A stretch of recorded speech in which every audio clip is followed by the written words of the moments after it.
The 997th edition of the MMA Gambling Podcast on the Sports Gambling Podcast Network is brought to you by Underdog.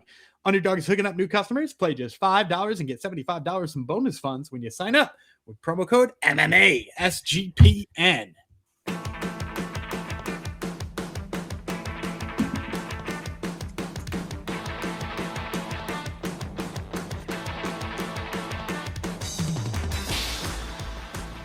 Howdy ho, DeGenerinos. Welcome to episode 997 of the MMA Gambling Podcast on the Sports Gambling Podcast Network, dedicated to Gipper Picks, one of our friends on YouTube.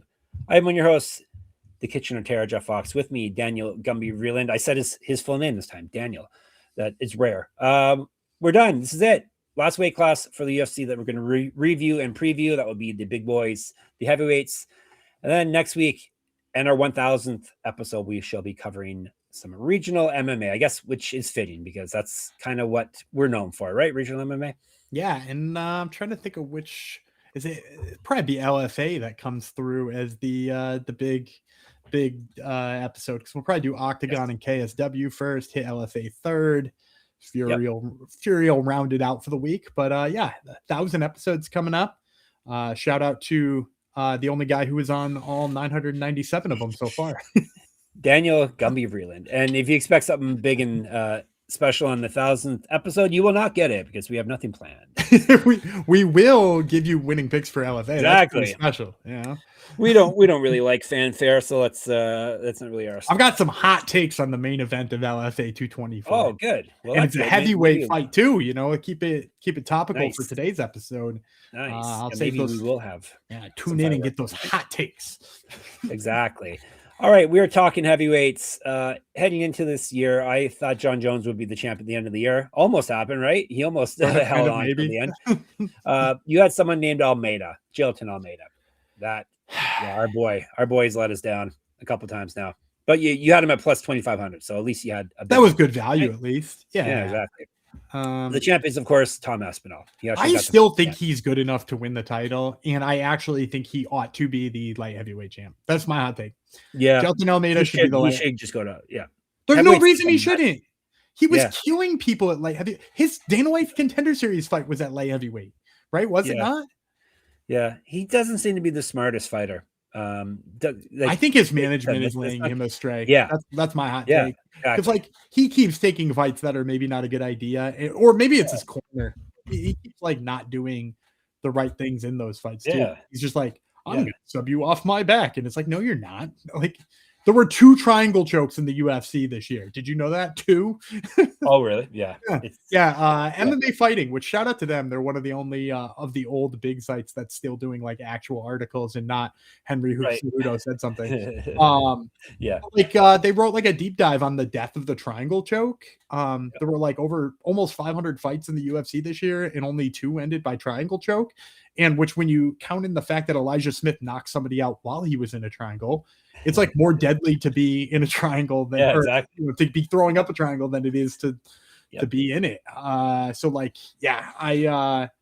was a really interesting deep dive. And then they went across promotions too on how it's kind of died across all promotions. It's real interesting.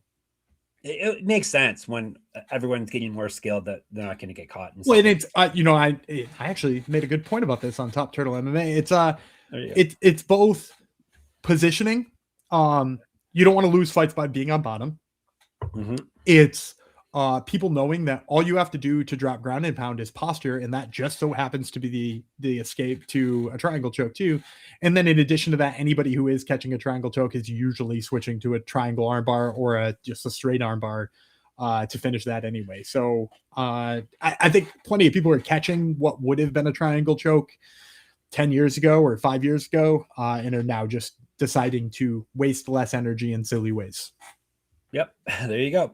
All right. We're going to talk some silly stuff because it's heavyweights. After a reminder, get access to all of our free picks and podcasts in one convenient place, the SGPN app. Download it for free in your app store. Just type in SGPN.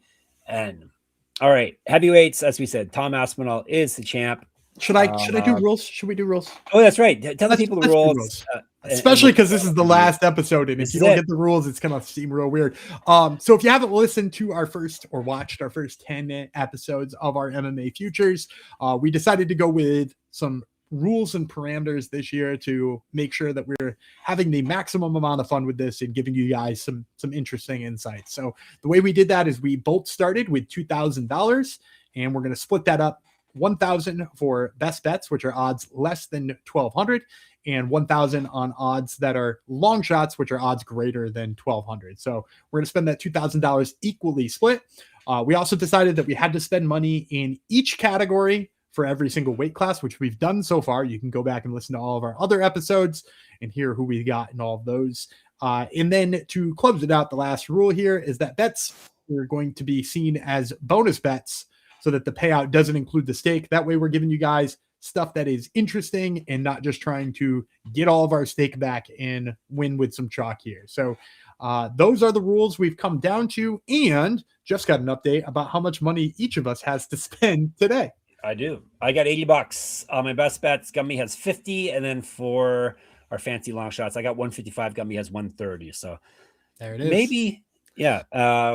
And we're doing the latest victim shaming division, which of course is heavyweight, because Tom Aspinall got his eyes destroyed, and he's a bad guy for that. But I think people haven't learned yet. I think the key is, if you're a victim of a foul, just keep your mouth shut, and whether your eyes are destroyed or not, just deal with it. But don't keep. It does seem to be a thing. Like that's such a good point. That like, the more you try to say, no, look, it's a real injury, it's the more they're like, well, it's obviously not a real injury, right? Like, yes, Aljamain Sterling was like, I can't think straight, I have a massive concussion and I can't look at light right now. And they were like, no, you're not, you're fine. Yeah, exactly. Whereas like anybody else who's ever been hurt, they've been like, well, he's hurt, and just kind of look the other way. Whereas like Aspinall, Bilal Muhammad, Aljamain Sterling, it's like it's a methinks the lady doth protest too much. Yes, that's exactly it. And even the UFC seems to be not happy with him for some reason. So yeah, just keep your mouth shut. And I'm under the belief that no one ever is faking injuries, because, well, 99% of the time, because he doesn't get paid unless he fights again. Exactly. Yeah. Why would you? Like, everyone's always like, oh, he wants out of a fight. No, fighters don't want. Even if he wanted out of a fight, and that was the thing, and he didn't care about his win money that day, in theory, he would want to fight again soon, because he didn't get his win money. you know. So we're going over all that because it's a big. Big story. Our decision is difficult here. Trying to pick the champ at the end of the year. So obviously it's Tom Aspinall. Now he is on the shelf. Like I said, UFC don't seem to be the massive fans of him either. So feels like a strip is on the horizon. Exactly. Yeah, exactly. That could. It's why it's why if, as we get into show the graphic at the bottom, best bets. It's why I can't get on a Tom Aspinall future this year. Yeah. I'll tell you what's. Sorry, go ahead. Oh yeah, I just tried to convince myself about maybe Tom Aspinall, but I just can't. I really do think the UFC wants to strip him very bad. Yeah, it would be so ironic after him having to sit on the shelf for so long because of Jon Jones. It would be a very UFC thing to do. Then they're like, we can't wait anymore. All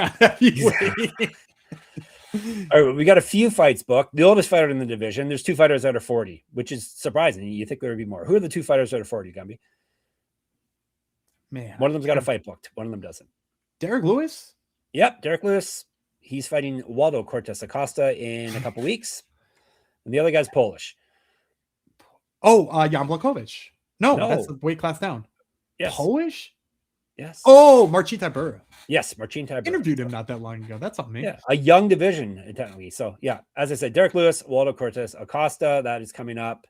UFC 324, January 24th. We have Enti Delija versus Sergey Spivak in Houston. That is in February. Anything else that really matters at the top of the division? No. I guess everyone is technically at the top of the division, but there's nothing else really that important here. And I think you have to go first, which is good because it's a messy division. I'm going to split my $50 because I don't like really anything. So I'm at least going to spread it out and try to win something somewhere. I'm going to take Jon Jones. It really does feel like strip top. If let's say Jon Jones does get his White House fight, or even just like an international fight week fight. Yeah. Aspinall can't go. They got to find somebody. It's like him versus Surreal Gain, so he can crucify Gain again. He is going to look at them and say, I'm not fighting for an interim title. I'm not going to do it. You can make it the real title, or you can figure out something else to do for International Fight Week, and they're going to do it because it's been proven already. They're going to do what Jon Jones wants with the exception of they seemingly do not want to book him at the weigh-outs. But everything else, it seems like they're down to do with him. So I'm going to take 25 of my $50 on Jon Jones plus 450. Okay. It makes sense, doesn't it? Because he seems like he actually wants to fight. And it's 450 too. It's not bad odds. How about plus 500? I got him at plus 500 better. for you. Give me that. Give me that. Yeah. All right. I get $80. I'm going to take half it on the champ. Aspinall. He is the best fighter in the division. So if he does get back in there, he's going to crucify whoever he's up against. What do you see him at? Minus 180 is the best I see, which is not good. I think I saw minus 175 somewhere. All right. We'll go with minus 175. Yeah. Okay, cool. All right. You got $25 left. I'm going to spend it all on Alex Pereira. I know I picked him at light heavyweight yesterday, but we got plus 750 here. If he does move up in weight class, it's so it's an if, obviously, with the step up, but it's a better than 7.5 to 1 shot that he winds up the champ, does it? Not seeing plus that 1,100, Gumby. You get 11? 1,100. Give me that. You got to shop around. Give me that. I've been shopping around too. I've been the king of shopping around, but not for this one. So yeah. I'll take $20 in him as well, because I can see him moving up, and that's incredible. I'm gonna have to ask you where that is off there. It's one of the first one we usually look at. Okay, all right. Common one, if you know what I'm talking about. I do. All right, so I'll take 20 on Pahea, and then I got $20 left. I guess Cyril Gain. I guess he's next in line. I guess. Who would he beat? Here's my question. I don't think he's good, but who would he beat? Yeah, would he? I mean, like, I know everybody thinks he would beat Tom Aspinall. I disagree. I think in that rematch, he's not going to beat Aspinall. He's not going to beat Jones, but he could beat everyone else. He has beat everyone else. That's the thing. Pereira? No. He's going to have to beat one of those three. Yeah. He has to beat one of those. They're not going to book him in a title fight with Derek Lewis. Yeah. That would be great. I got money to spend, though. I have to. Spread it out. I'm just going to criticize because I don't think he's worth anything. No, I see plus 400. Okay. That's what I see him better than that? That's what I see. Yeah. Because he's at least in line, you would think. So, and I had money to spend, so there you go. All right. We're going to give you more plays. Don't worry. We got Kalshi to tell you about. First, we just partnered up with Kalshi, a real money prediction market legal in all 50 states. In all 50 states, you can trade tons of markets in sports, including NFL, college football, college basketball, NBA, NHL, and more. Plus, you can even trade props like first touchdowns. Besides sports, they have tons of other markets, including politics, entertainment, how they even have weather plays. If you made a play on freezing rain today in my neck of the woods, you would have won. Kalshi, you can trade anything. Check out Gumby's articles at sportsgamblingpodcast.com. He gives you some suggestions on things you can trade over at Kalshi. And new Kalshi customers get $20 when you use our promo code SGPN. So it's Kalshi, Kalshi, promo code SGPN. And Underdog is your home for pick'em entries where you can win up to 5,000 times your entry. They just finished up the Underdog Unwrapped. I'm sure they have another promo going on right now that I don't have an ad read for, but they always have something fun going on. Gumby always has a win play for you. Go ahead. Yeah, I'm a big Chicago Bears guy this NFL postseason. I believe in Chicago, and they're actually they're underdogs against the Packers, which we might talk about a little bit later on in the show. But in the meantime, I'm going to take the higher than on Caleb Williams' passing yards. I think he's going to torch that secondary. They beat him once in Chicago already. We'll look for him to pick up a boatload here and hit that higher than. All right, Underdog's got a brand new offer for new customers. Play just $5 to get $75 in bonus funds when you sign up with our code MMA SGPN. All right, we are all out of our plays. I might have taken Jones if he was in the long shot portion, but not of the odds he's at. But because it's Jon Jones. But anyhow, let's pick our fancy dancy plays. Do you think, real quick, do you think Jon Jones is going to fight this year? I hate talking about Jon Jones. I know you do, but let's talk about him. I always would bet no. No, he's not. Here's my point though, and this is why I like him at 450 and or 500. You gave me, right? You gave me 500 on him. Yeah, 500. Is it plus 500 that he'll fight this year? Yeah, no, you're probably right. So if he fights this year, he will be the champ at the end of the year, maybe. Yeah, Yeah. So I'm taking a plus 500 stab on Jon Jones fights this year, in my opinion, because he's still the best in the world. Nobody's better than him, maybe ever. especially at heavyweight. He could be the best for years to come too if he was exciting. If he gave a shit. Yeah, exactly. All right, we got to find some long shots now, don't we? I've got. Oh no, you're leading off. You're leaving off. I'm leading off here. Yeah. You gonna steal mine? Oh, there's no stealing here, is there, Gumby? There's no stealing. I mean, we can both play the same one. It's not like it's a draft or anything. But exactly. I am taking. Let me see. Let's go, Sergey Pavlovich. Okay. I see him at plus 1,300. Do you see him better than that? Nope. I had him actually in the best bets. So the fact that you found him there is good. Yeah, there you go. And how much you got him at? Let me see. I got $155 left. So give me $50 on him because I think I'm gonna 55 on him. I'm gonna spread it around a bit. On a winning streak, knockout power, heavyweight. So he could very easily step into a title fight. Like I said, he's won 2 straight. So give me Pavlovich. I'm gonna go. This is the one I thought you were gonna clean. You're gonna steal. Yep. I almost said clean there, which is a tip to who the clean monster. I'm gonna take the clean monster. Yep. Walter Walker. I got $130 left. I'm gonna put 30 on Walter Walker. You're not going crazy. 25. I'm gonna go crazy on the next one. The next one is the one we've been waiting the whole show to give away. Walter Walker, plus 25 or 25 to 1. Plus 5,000, Gumby. 5,000? Man, yeah, dude, my book is way better than yours. Either that or they moved since I started putting these out there. Plus 5,000, huh? Yeah, then definitely $30 on Walter Walker. Watch him just continue to tear people's legs off and say weird things in the mic. Exactly. And scream things in the mic is true. All right. Let me see what I like next here. You got $100. I got $100. Yeah. Who's gonna win that fight? Walker is on such a winning streak, though. I might put a little bit. You want some Walter Walker too? I want some Walter Walker. Maybe I'll do this. Actually, give me $40 on Walter Walker plus 5,000. He's on a winning streak and he has a unique skill set for heavyweights. So you don't need much to win a heavyweight, and he's got something unique. So I'll take $40 on that. All right, I'm gonna give you $100 play here, and it's gonna blow your mind. You're gonna call me dumb for it, but it's one that I've believed in terms of my underdog plays, and in fact, I set a little money aside to make sure I wouldn't run out before heavyweight to throw this one down there. At 60 to 1, I want Gamble Stevenson. Oh, nice. Dude's not in the UFC right now, but I feel like he could beat top 5, top 10 guys in the UFC right now. There's a good chance this guy winds up on a Brock Lesnar trajectory. And let's say that Tom Aspinall's eyes are all messed up and Jon Jones doesn't want to come back.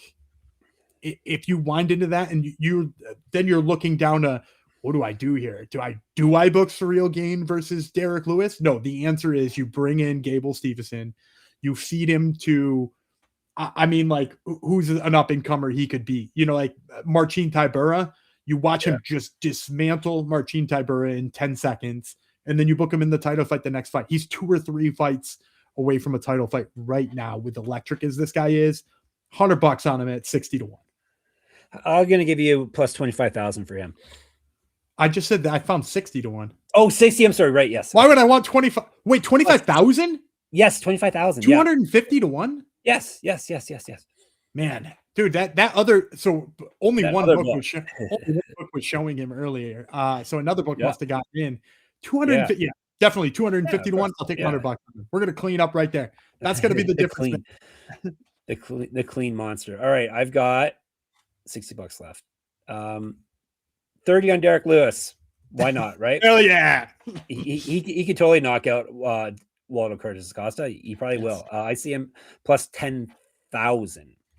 Okay, 100 to 1. I think you know better than that because no, 100 to 1's good. Yeah, and you're getting all the odds today anyway. I can't seem to figure out where the best odds are coming from. And Gelatin. Let's put the other 30 on Gelatin. I see him at probably better than you, right? I see him at plus 2,500. Okay, so same as 2,500 or 25,000. 2,500. Yep, 100. I got 25,000 on Gamble. Yes. Yeah. Yes, nuts. All right, cool. Plus I like 25000. Yeah, nice. Nice. 4 times bigger than I was ready. It is. Now he's even more excited about that. All right, we'll talk some more heavyweights after. I remind you, we're brought to you by Novig. Novig is America's #1 sports prediction market. Novig agreed to the best prices because they have reduced juice on bets. Download the Novig app and get $50 when you spend $5. If you use our promo code SGPN, get in on the action with Novig, promo code SGPN. And Rhythm has crushed NFL this season, especially on props. They've been really good at identifying when to fade players and take those unders. College basketball is up and running. And with 300+ schools, Rhythm has predictions for every game, every night. Pairs nicely with the daily TCE shows, the college experience on this very network with hosts Mac, Colby, and Noah. Every game you are prepared. Super easy to sign up, run predictions off the house model, or make your own and play with the sliders. With so many sports and life in general getting in the way, this makes it easy to get an elite prediction on a game. That way you can focus on other things. Gumby, give us an elite prediction. Yeah, I mentioned it earlier on in the show. I'm a big Bears guy coming this postseason. They've already beat the Packers once just 3 weeks ago at home. And they're underdogs for some reason as the #2 seed at home in the playoffs against those very same Green Bay Packers. So I'm going to take the Bears. Give me them on the money line. I don't even want the points. Bears, take the win at home. Look at the confidence. Use promo code SGPN25. See if Rhythm agrees with Gumby when you download the Rhythm app. That way you get 25% off your first month. So Rhythm is RITHMM. Promo code SGPN25, 25% off. All right, I don't think I recapped the past few episodes. I'll recap here. I got Aspinall, Pereira, and Gain. Gummy has Jones and Pereira as both of our best bets. And then I have a lot of long shots because I had money. I have Pavlovich, Walter, Walker, Lewis, and Almeida. Gumby has Walter Walker and Gamble Stevenson with no N in there. All right, book the division, Gumby. Best case scenario. Man, I don't know. For the year. It really probably should just run back Surreal Gain versus Tom Aspinall. The big question is like, when does that happen? Why does that happen? How does that happen? But that's probably the way we're going here. That Waldo Cortez Acosta fight versus Derek Lewis might wind up being a #1 contender fight if there is no Jon Jones or Gamble Stevenson who pops into the question, which obviously makes things particularly interesting. I mean, you got Pavlovich and Volkov at the top, but Pavlovich has already lost to Volkov. So maybe, and they've already beat Blades. So like, what do you even do with Sergey Pavlovich? Shelton? Yeah. Maybe the winner of Spivak and Ante Delia. Ante Delia really should have beat Waldo Cortez Acosta. Maybe that's how you do that. I don't know. It's just like, it needs fresh matchups, right? And like, I opened this segment by saying, what are we going to do next? Run back the title fight we just had, Then I say that we need fresh matchups, but it's like, it's real at the top. And it's part of the reason I love that Gamble Stevenson play is that like, he's right there. There's no reason he can't do the Brock Lesnar. I mean, he's a University of Minnesota graduate. It's exactly 25. It's exactly what they should do. UFC doesn't care if he has the sketchy past. They don't care about those things they've shown. So it's, I had forgotten about that until somebody mentioned it in the Discord. And then they were like, but he was acquitted. And I'm like, Jon Jones has been acquitted. Yeah, exactly. He was acquitted over. They trained together too. Did you know that? Yeah, there you go. They probably are swapping methods of abuse. Should we have dropped money on Stephen Asplund? Of course, your boy, Stephen Asplund. Of course, you should have dropped money on him. One of the second youngest in the division as well. He unfortunately has a loss against the guy who's only 1-0 in the UFC. So, like, I mean, then again, the excitement factor, he's way more exciting than Denzel Freeman. So, I don't know. He keeps telling Dana White he'll suck his toes or whatever. Maybe he just wants it at the top of the division. Who do you like for up and comers? I like him. I like him a lot. He's only 28. Who? You like Aspen? Vitor Petrino is only 28. He's already fought 8 times. And but he's also a light heavyweight. I mean, he's listed at heavyweight and was kind of a heavyweight, but like, he's not. Yeah, Stephen Asplund's only 27 at heavyweight. And look, that's. I mean, like, we usually don't even have heavyweights that are that young, right? Never mind. Ones that have a win in the UFC and look like they have promise. And really, if he continues to round out his ground game, by the way, also sometimes training with Gamble Stevenson, he's the second youngest guy in that division behind Taliesin Teixeira, which is I told you we talked about him. Yeah, you did. Other guys I'm excited about, Walter Walker's only 28. He's only 28, yeah. Yeah. don't know. Am I excited about Mick Parkin? I can't decide. Maybe. Yeah, he's 4-1 already, which is nice. Man, dude, there is not a lot to be excited about. Maybe sure. Denzel Freeman. I mean, he is 34, so it's like maybe not a young up and comer, but like he's also not like long in the tooth for MMA. He's like a guy who was in the military and did some Greco-Roman wrestling and stuff like that. That's actually Stephen Asplin's only loss. He submitted him in an LFA fight. But he's like good on the ground. He was real boring in his first fight though, so it might take him a while to reach the top.